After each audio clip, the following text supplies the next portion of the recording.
Good morning, everyone. So this is Engineer Jack Juliet, and you are watching my online lectures in Strength Materials. This is day one. So we will be discussing the introduction to strength materials and several topics in simple stresses. So this discussion will supplement what you have learned inside the classroom. Okay. So if you're strength materials, day one.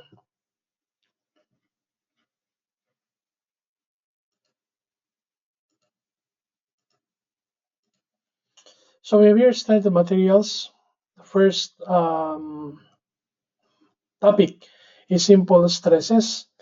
So here, at the end of the module, you will be able to differentiate normal stress from shear stress, calculate the stress of the materials due to tensile force, calculate the stress of the material due to compressive force, calculate the shear stress of the material, calculate the bearing stress of the material, and calculate the longitudinal and tangential stresses of a thin-walled cylinder. So, tanani, no?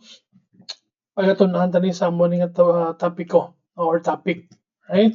So, first we have here introduction. So, strength of materials extend the study of forces that was begun in engineering mechanics, but there is a sharp distinction between the two subjects. Okay, for statics, we deal with bodies that are in equilibrium. Now, mostly, in statics, kung nadumduman nyo pa, we mostly studies with forces in equilibrium. Okay. Also, we have dynamics. Okay. So for dynamics, here bodies are accelerated but can be put in equilibrium by applying correctly placed inertia forces. So pwede man nga ang body gahulag pero in equilibrium also, no?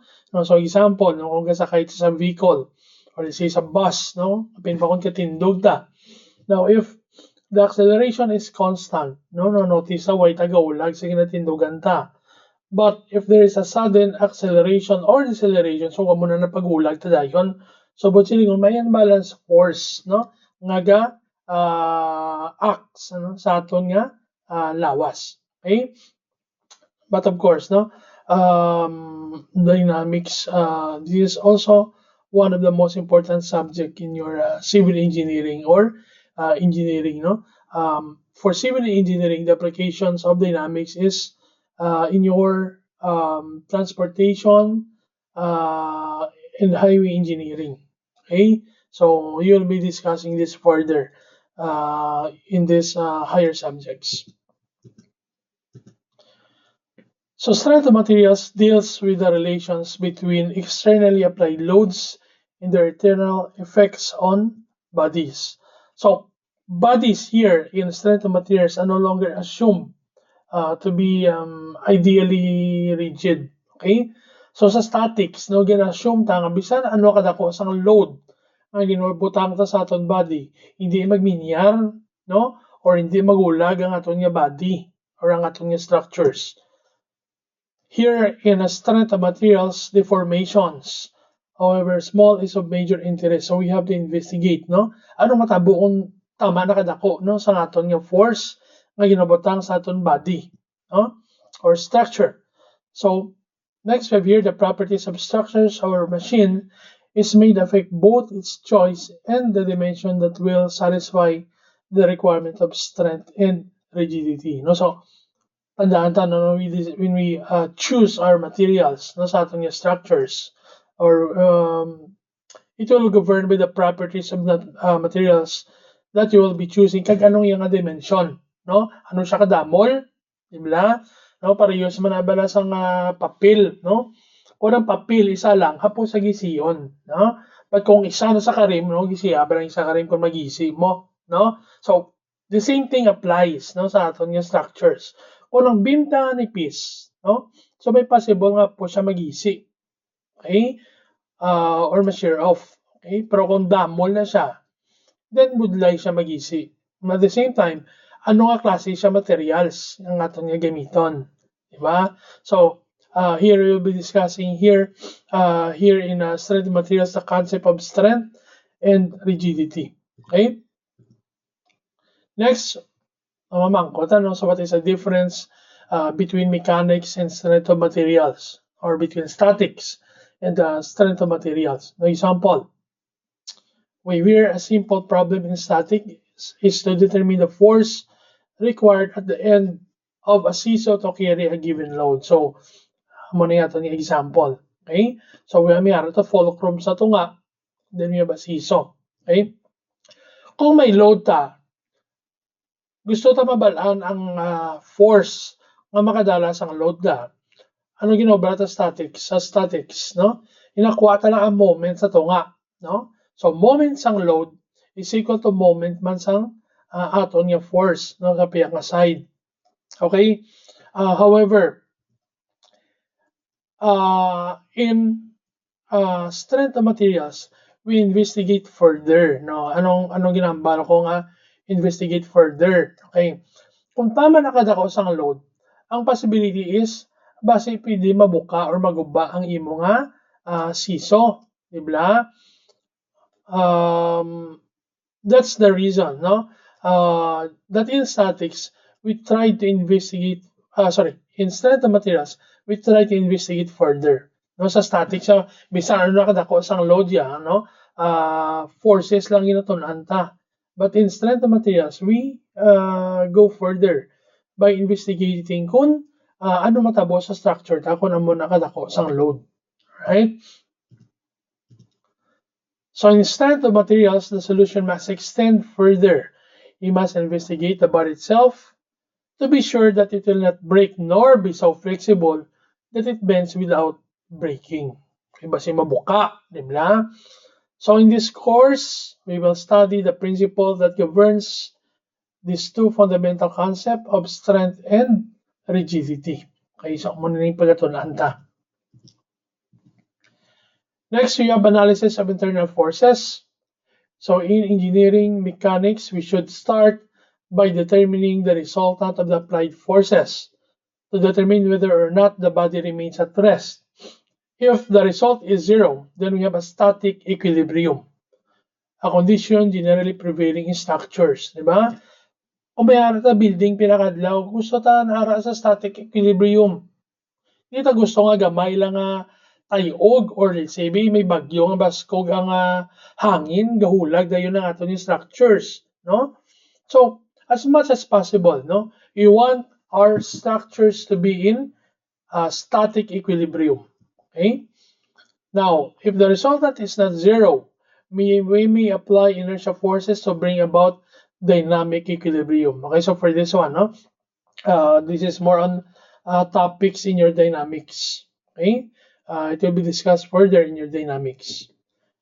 So instead of the materials, we make our additional investigation of the internal distribution of forces. No, so apat, no, ang need to investigate, no, kung ano katabo sa body ta kung mag-apply ta sang forces. Okay. The first one here is axial forces. No? This component measures the pulling or pushing actions over the section. A pull represents a tension force which tends to elongate the members, whereas a push is a compression force which tends to shorten it. No? It is denoted by letter P. Okay. So we say axial. Okay, when you say axial, okay? Pero sa Bonibe, no, aton nga structures, no? Kung mutungon mga structures ta, pwede siya mag-elongate. Okay? Kung tama na siya kaka-elongate, pwede siya mag-uba. Kung idusota man siya, let's say column, na kung idusota siya, kag tama kabugat sang load niya, no? Ga-compress siya. Okay, kag pwede man siya mag-shorten or pwede man siya malusok, no? Because ang ato niya compression force, no? So reusable, no, sa infamous overpass ta, no? Sa sobra kadako sang load, no? Since hindi masarangan sang soil or bearing pressure kapanahog, no? Okay lang na kung si tol may tadungan, okay? Pero kung isa yung part 1 nagpanahog, isa yung nagpanahog, ano matabo? maguba ang aton nga structure. Okay? The second one is shear force. No? These are compounds of the total resistance to sliding the portion to one side of the exploratory section past the other. The resultant shear force is usually designated by V in its component V sub y and V sub x to identify their direction. Okay? So, for shear force naman, no, same example, no, kung naman beam ta, kag diri sa both ends ang aton nga support. Okay? Kung tama ni kadako sa iya nga load, no?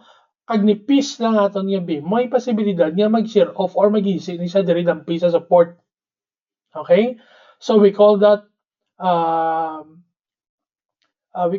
ang force nga mag-isi ta sa aton nga structure, we call that shear force. Okay?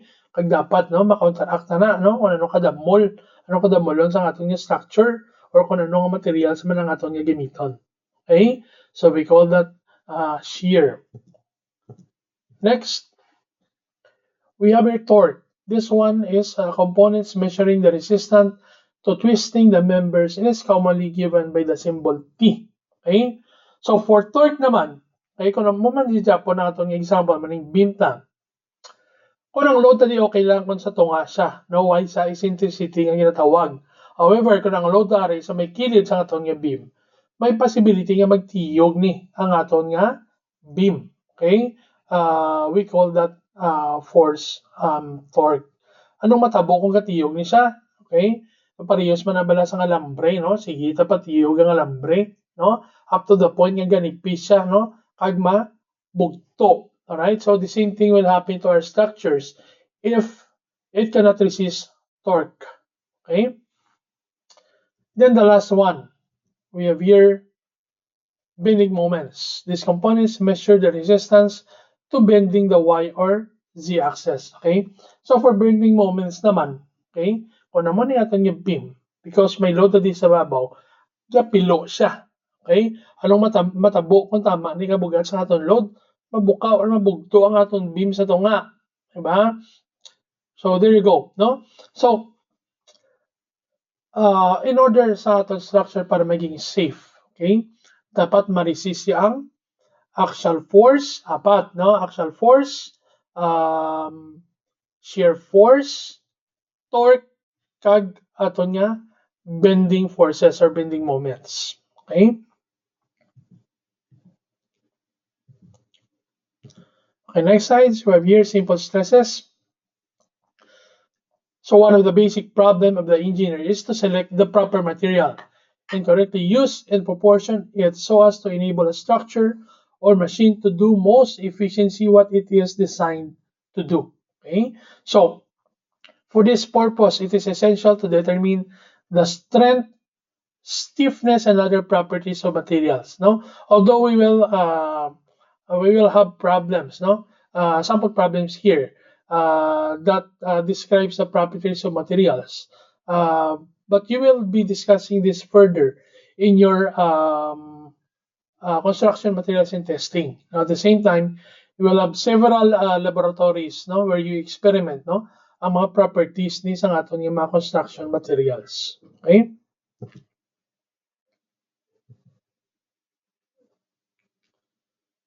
Okay, so we have here sample problem 1. Okay? We have two bars of equal length but different materials suspended from a common support. Ang question is, what is the stronger materials among the two? Okay? Is it bar 1 with area 10 millimeters squared, but it carries 500 Newton, or bar 2 with area 1000 millimeters squared, but the load is that it carries is 5000 Newton. Okay, so that's our first sample problem. Okay, now if you're just going to base your answer on the load that the bar carries, it will not give us the exact answer, no? So kita mo nga 500 Newton ang isa kay 5000 Newton ang isa, no?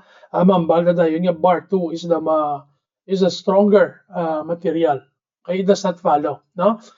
What we're going to do here para ma-compare to apple is we're going to solve for the stresses or stress of each material. Okay? So the formula for stress is P over area. Okay? Or stress in force per unit area. P is the applied load. Okay? Then A is the cross-sectional area. So solving for stress of bar 1, that is only the load, no? The load carried by bar 1, which is 500 Newton, divided by the area of bar 1. So stress of bar 1 is equal to 50 megapascal. Okay? Are, ang Newton per millimeter squared. This is equal to megapascal. Okay? So we'll be using that conversion, no? Frequent, no? In the discussion. So please take note. All right? For bar 2, the stress of bar 2 is 5,000 Newton divided by 1,000 millimeters squared.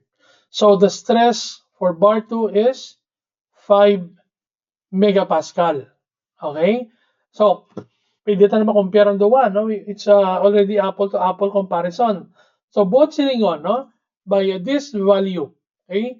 Ang aton nga bar 1 is 10 times stronger compared sa aton nga bar 2, no? Because ang aton nga stress sa bar 2 is 5, sa bar 1 naman is 50 megapascal. Alright? Okay.